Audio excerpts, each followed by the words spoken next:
राज्यामध्ये थंडी गायब झाली असून पावसाची शक्यता निर्माण झाली आहे। ढगाळ वातावरणामुळे राज्यातील गारठा कमी झालाय, त्यामुळे तापमानामध्ये वाढ होण्याची शक्यता आहे। हवामान खात्याने राज्यात पावसाचा अंदाज वर्तवलाय। उत्तर महाराष्ट्र, मराठवाडा आणि कोकणात पाऊस पडण्याची शक्यता आहे।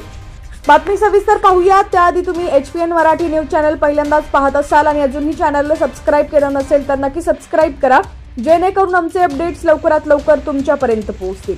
हवामान खात्याने दिलेल्या माहितीनुसार आज उत्तर महाराष्ट्र आणि मराठवाड्यात तुरळक ठिकाणी आकाश ढगाळ राहून हलक्या सरी पडण्याची शक्यता हवामान विभागाने वर्तवली।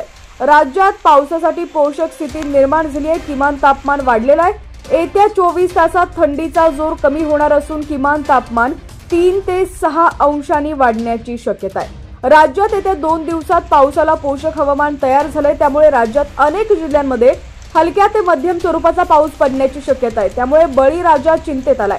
शेतकऱ्यांनी आपल्या पिकाला जपण्याचा सल्ला प्रादेशिक हवामान विभागाने दिलाय।